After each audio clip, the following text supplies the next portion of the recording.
Well, the title of my sermon this morning is, Aren't You Afraid?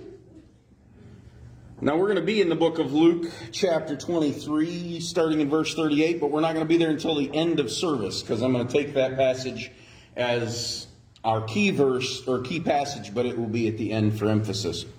I'm going to say from the onset of this sermon, I want you to be warned. This is not a well-organized, poetic, it's not a good sermon that's going to go down as some great oration. It's not. This one, I don't know why the Lord has directed me to just weird presentations of sermons as of late, but for the last month, this is the way it's happened. This sermon came out of a prayer time that I had, and I started writing down the prayers about people that I knew and situations that they were in and the struggles that they were in. And as I started to write them down, the list kept growing. And the sermon this morning is not an oration. It's not a good sermon. It is me shooting from the hip and being blatantly and ugly honest. So take it as that. And like I said, the key verse isn't going to come till the end, so you're going to have to hold on a little bit tight before we get to the main passages of our scripture. With that being said, how many of you looking at the news are stirred up with fear in your hearts? Me. In fact, sometimes I just got to straight turn it off or not turn it on my phone, because it is a little unnerving, I'll be honest. We don't know what's ahead. We can look in past history and we know that nothing is truly new under the sun, Solomon says, but that doesn't give us any hope for what's going to happen when we wake up tomorrow morning. I mean, we've got World War III, right around the corner. All somebody's got to do is just one dummy hit the red button and it's all over. We've got inflation that, all of us feel every time we go to the grocery store. The upcoming election, you can't be on the news and not hear something about that. The sinfulness of our nation. Bad drivers. Come on. You all driving around Richmond lately? Man, I saw one on 52 over here at Mobberley, which there's wrecks there all the time. And this one person was going to turn and go up Charlie Norris by my house. And they decided they didn't want to turn in front of the other person. Well, the person behind them didn't realize that. And I saw their car do about a standstill, just going straight on their front two wheels. Thought, man, that could have been me. It was right there.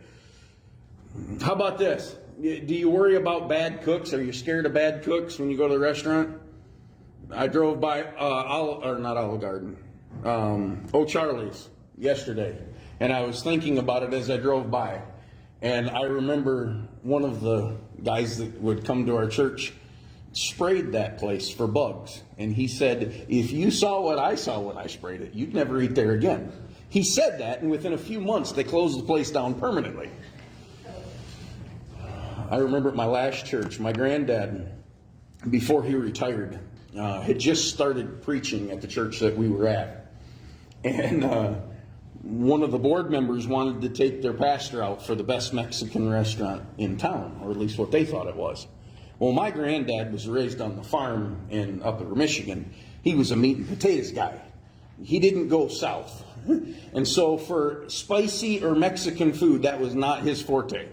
But they wanted to bring him in and, be kind, so he didn't want to refuse them. He gets there and he hates the meal. And he goes home, and later on that week in Knoxville, they do that little reporting, where they do the tests to see how clean it is. While the inspector was there, apparently, the people making the food were washing the lettuce in the mop bucket. Needless to say, it didn't help my grandfather's idea of how good Mexican food was. Fear about bad cooks. How about bad animals? We were talking yesterday about while we were working down there, if we saw a snake underneath one of those little platforms, how fast I'd get out of there. Yeah. It's not really the problem when you see the bad animals like the spiders and the snakes. It's when they automatically disappear after seeing them That's when the problem arises, isn't it? Where'd he go? And where is he now? Fearing bad animals. And we could keep on going. There's lots of fears to have in this world, isn't there? And honestly, the scripture tells us, as we've been going through the book of Revelation, it's not going to get any better. In fact, at one point, it says the people's hearts are going to fail them for fear. They are going to die because of their fears. And they'll be so strong. It's not going to get any easier. Well, today I want to talk about fear. It turns out that Sunday school lesson was on, for the adults was on fear this morning. Didn't know that. But I want to talk about how the Bible defines it, and if we should have it, or if we shouldn't. And I'll be honest, the conclusion is probably going to surprise you. So I want to first go to the Old Testament.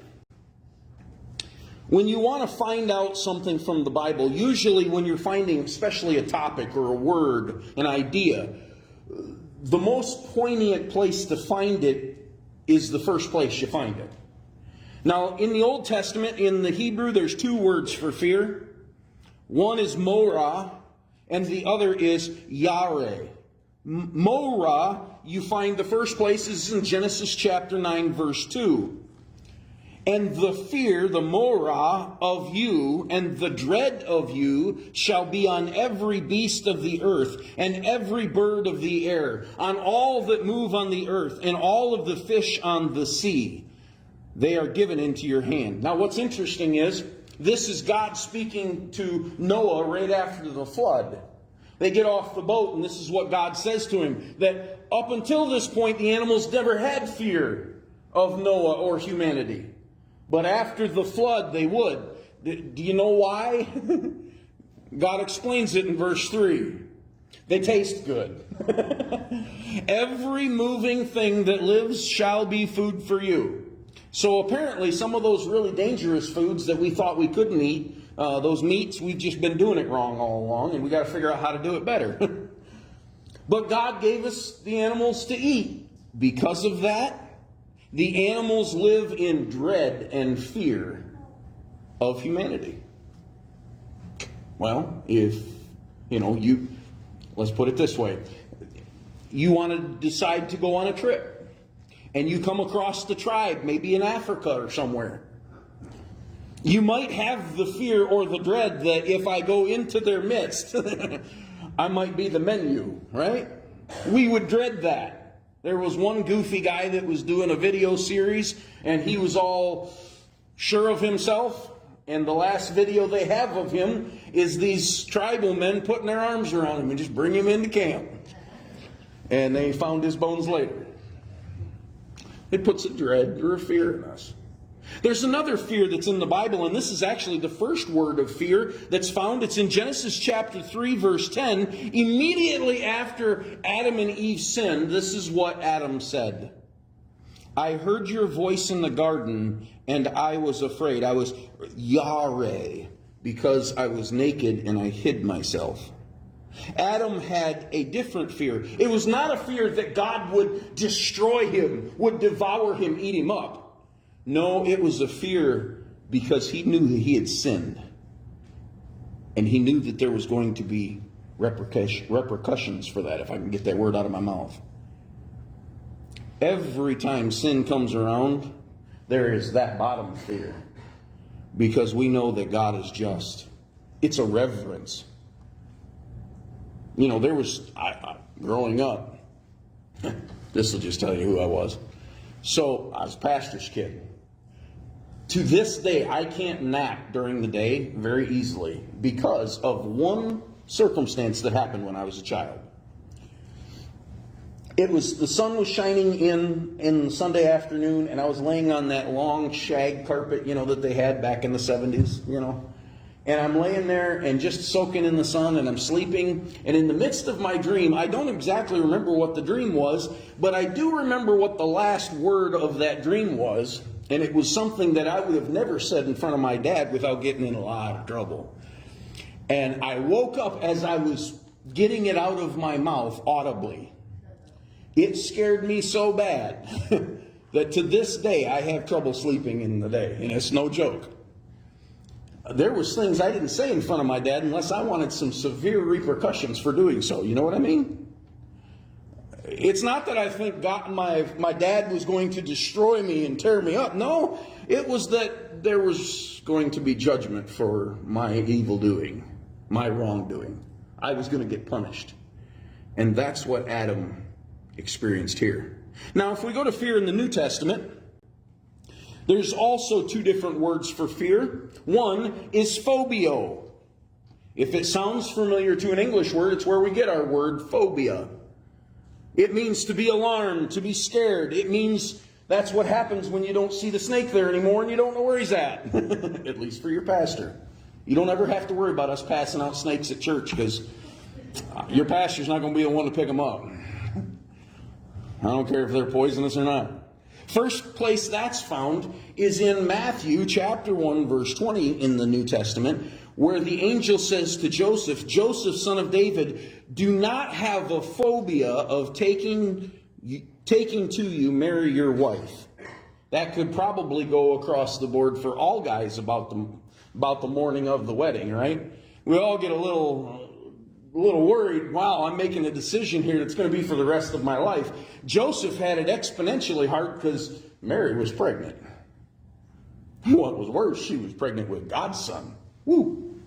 I dare say, if I was Joseph and I found that out, I'd have a phobia too of saying I do.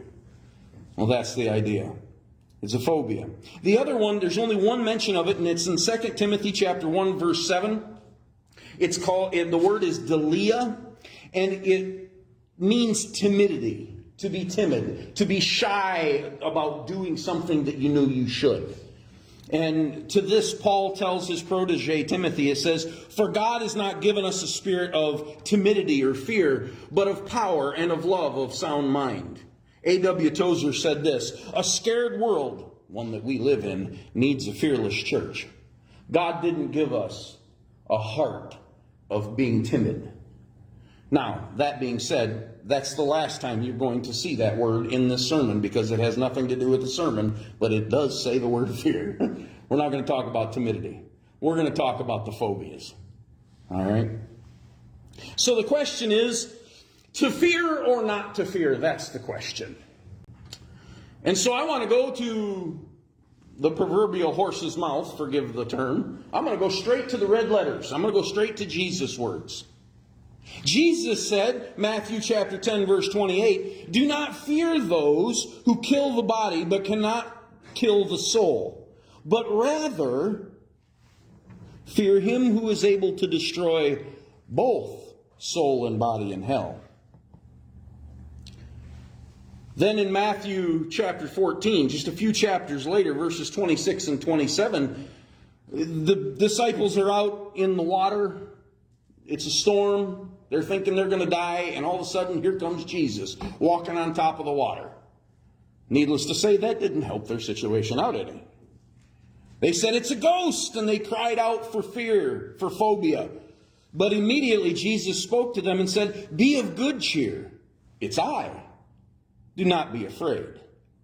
Peter took that phrase so seriously that he said, all right, if it is you and I don't have to be afraid, let me walk out on the water to you. And that's exactly what he did.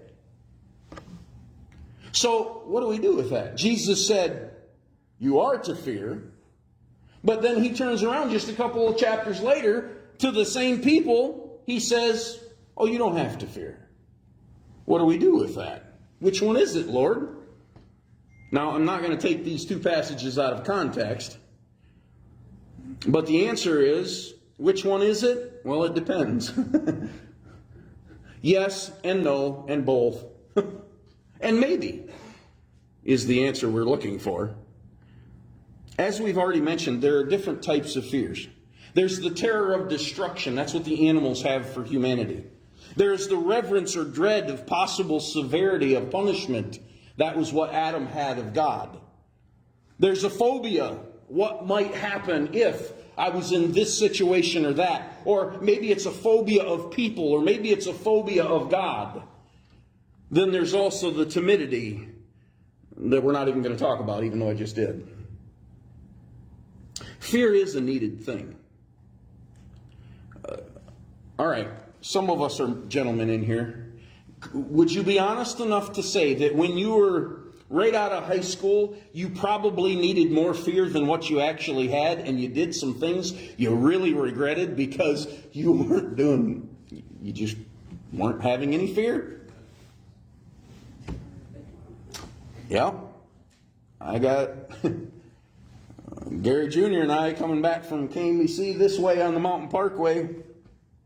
I should have had more fear than I did. It's okay. I got the fear as soon as I saw the lights flashing above his vehicle. You know what I mean? That was a hefty fine. Fear is a needed thing.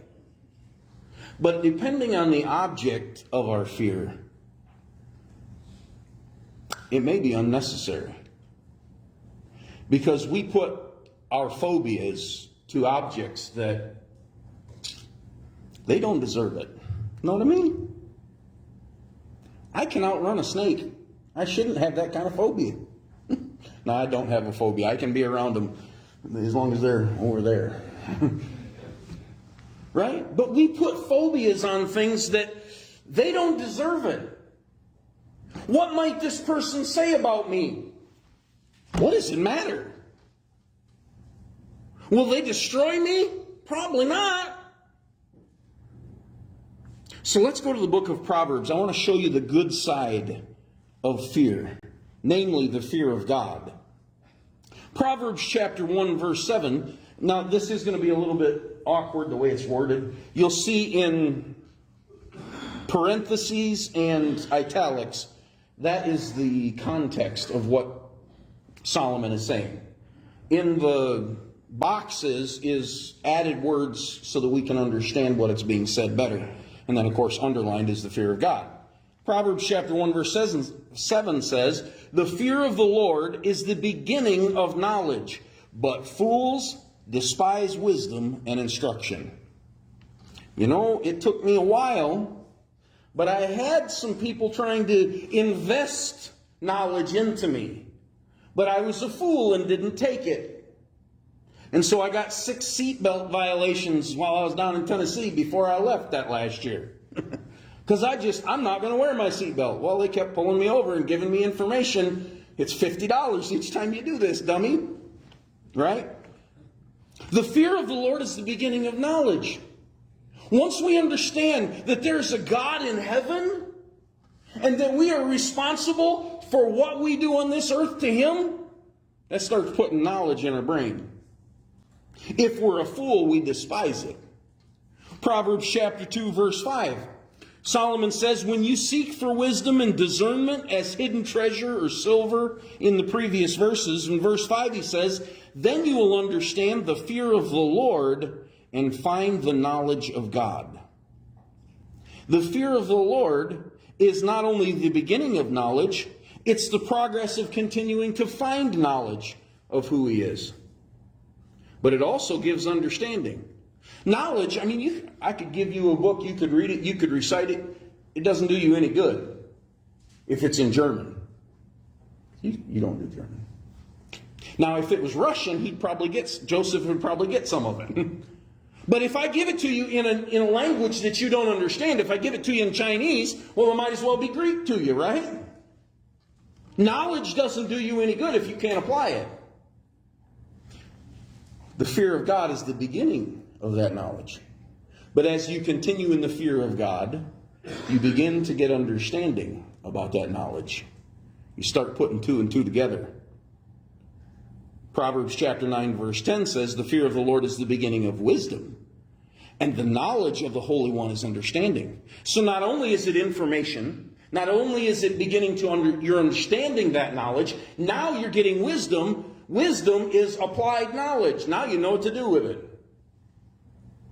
I could show you guys how to use a sheetrock trowel on a wall. I could show you how to do it, but I'll be honest, it's one of those things that you have to learn by experience. Otherwise, you get to learn it by sanding all that you did off. You become a white cloud. It takes work, it takes understanding. I can give you the knowledge, but you have to be able to apply what you have, what you know, and do it yourself. That's wisdom. Proverbs chapter 15, verse 33. The fear of the Lord is the instruction of wisdom, and before honor is humility.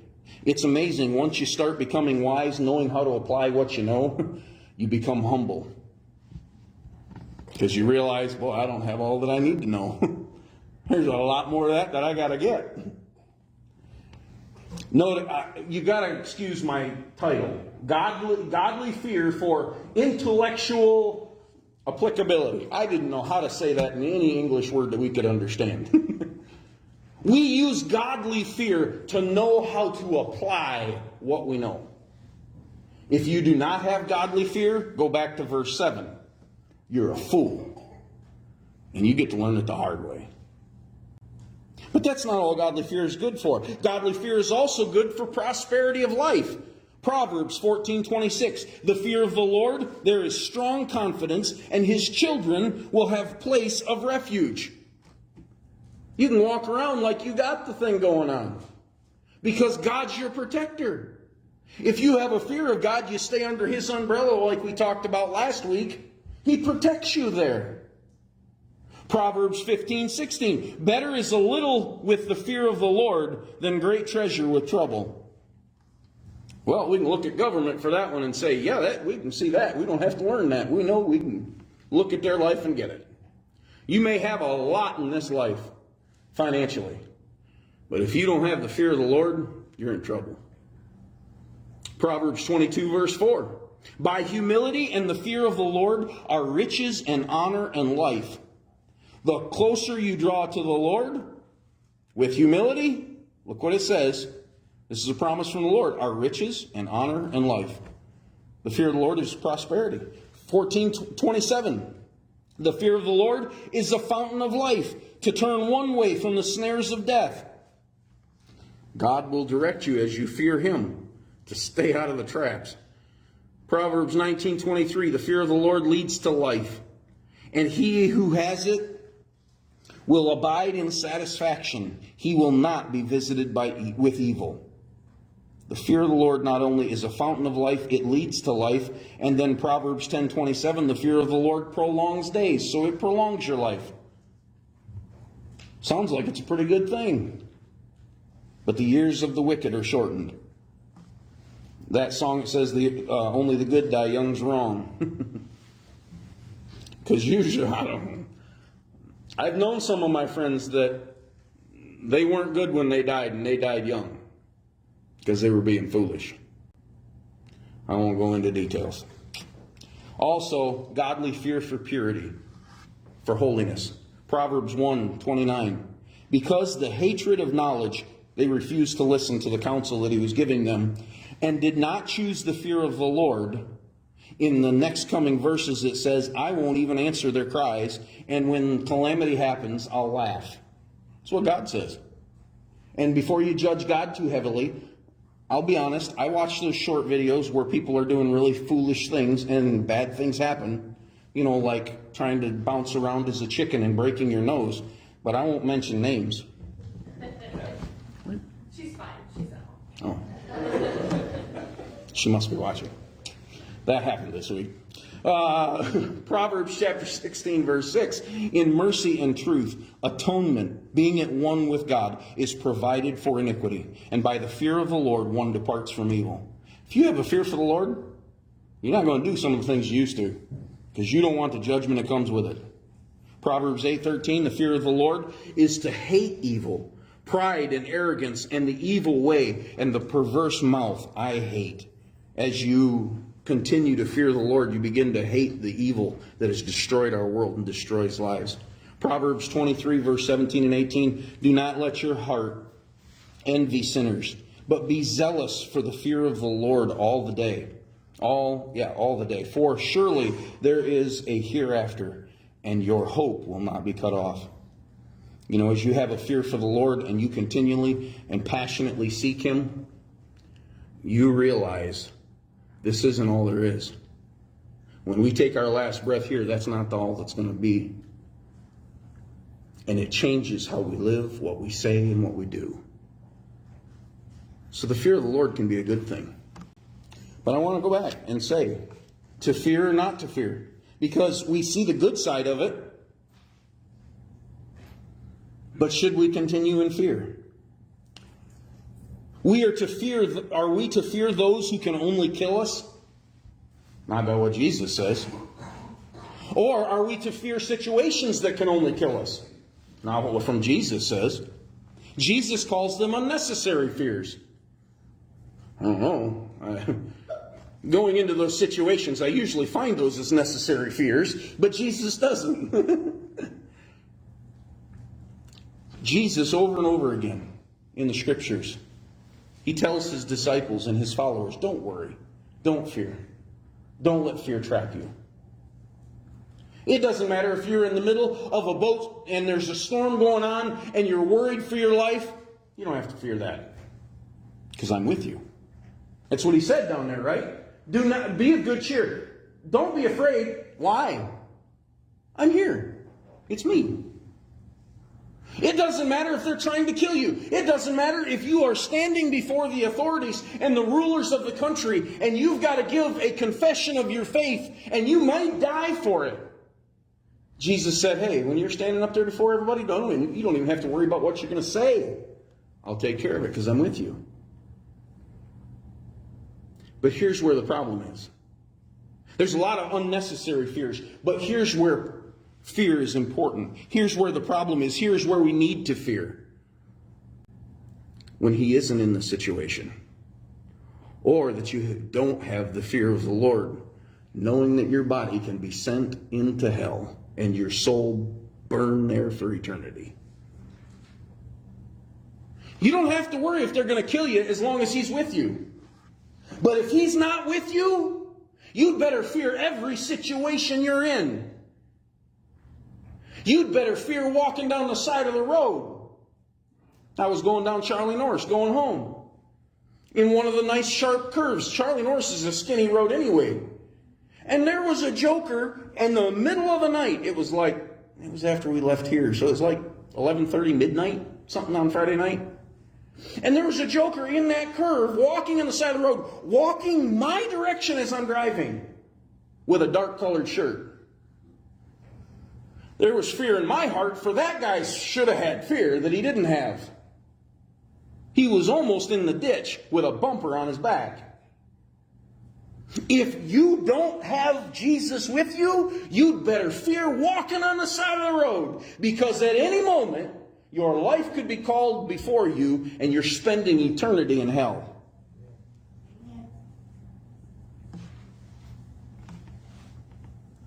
Here's why you should fear. And here's our key passage.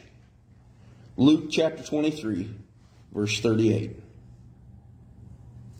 This is at the crucifixion. And an inscription was also written over Jesus in the letters of Greek, Latin, and Hebrew. This is the King of the Jews. Then one of the criminals who were hanged blasphemed him, saying, if you are the Christ, save yourself and us. But the other criminal answered and rebuked him, saying, do you not even have a phobia of God, seeing you are under the same condemnation? And we indeed justly, for we receive the due reward for our deeds, but this man has done nothing wrong. Then he said to Jesus, Lord, remember me when you come into your kingdom. And Jesus said to him, assuredly I say to you, today you will be with me in paradise. Here's the reason you should fear. That statement right there in the middle.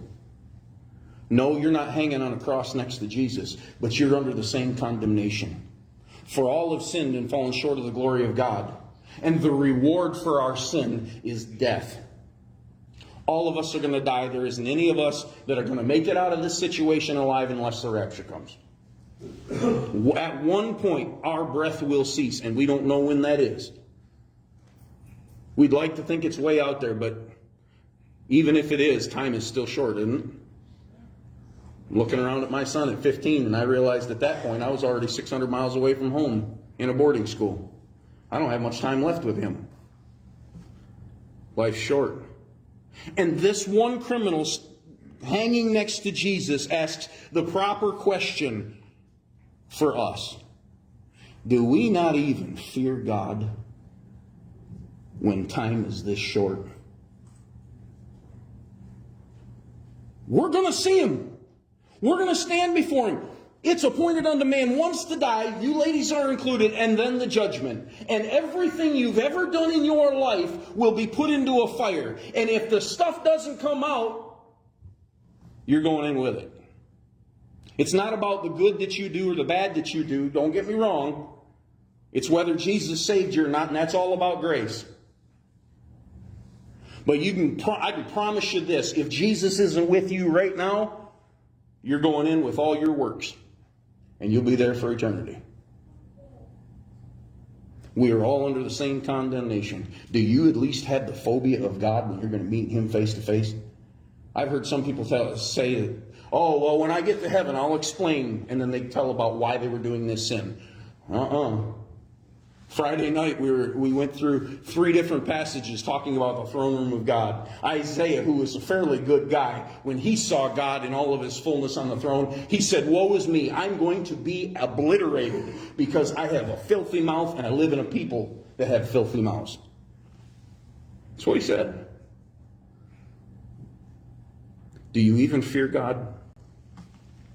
Well, this is, again, this sermon and what I'm about to read. I'm going to read it just and keep going. It came out of a prayer session with the Lord. And I started writing down these prayers. And it just kept going. Now, we've already said that there's situations and there's people that you're not supposed to have phobias of, right? And so probably I'm going to be blatantly honest in the next few moments about who I am, and I'm probably on the wrong side of this fear issue. I'll just be honest. All of us need work. I'm not perfect, okay? But as I was praying out some of my fears for our church and the people in our church. And so that's what you're going to hear. And it's not organized well. I may have double. I didn't even check. I wrote it out and then I typed it out. And so these are my fears. I have fears for you. I have a fear for those who say that I'm a good person. Because good isn't good enough to get you to heaven. I have a fear of mature believers who should have long since been teachers, but your salvation has only been a preventative thing to make you not look immoral. You should have been teachers long ago, but you're still living in a way that you're just trying to cover up from looking immoral. I have a fear for you. I have a fear of those who have been believers for many years and have done nothing for God with their salvation, but simply sat in a pew and are taking up space. I have a fear of those who live under the thumb of addiction. I have a fear of those constantly making division inside the church. I have a fear of those who are living in constant sin and believe that God will be okay with that on Judgment Day. I have a fear that there are those that are satisfied with their walk and want to have their ears tickled by a sermon but are unwilling to change after hearing it. I have a fear of those that assume God's Spirit is with them, but they don't check. I have a fear of those who are preoccupied with this life and they've missed a relationship with God and Christ doesn't even know them. Those are my fears for you all.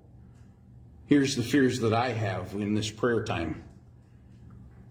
I have a fear that I will preach my heart out and people will like the sermon but walk away without applying it. I have a fear that I will not know how to deal with a situation or give accurate advice to the detriment of others.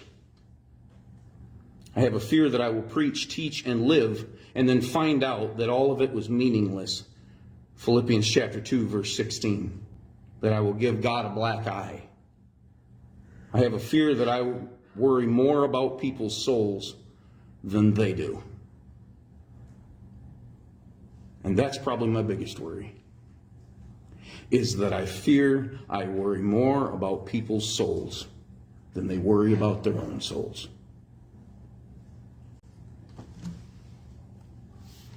Here's the reason I fear.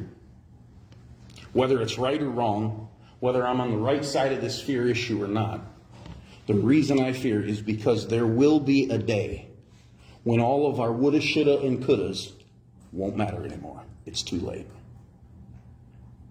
You know what I mean by woulda, shoulda, coulda? I wish I would have. I should have. I could have, but I didn't. There will be a day when all of those, it will be too late. Because ultimately I know that for all of us in this room and in this world, there is a T coming in your life. We are headed down the path to meet that T, where in our life we are going to go right or left. And by the time we get there, if we haven't decided which lane we're in, it will be decided for us. And we won't be able to change lanes on Judgment Day. I fear because I'm not sure what choice you are making in your life and what fears you are choosing to hold on to. If you fear nothing else in this life, fear the day when you will stand before God and be an account for everything you've ever done, even down to the idle word. Would you stand with me?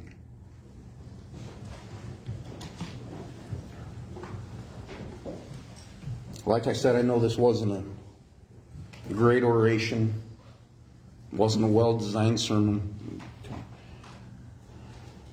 It was me pouring my heart out to God, and as I did, God said, I want you to pour your heart out to your people too.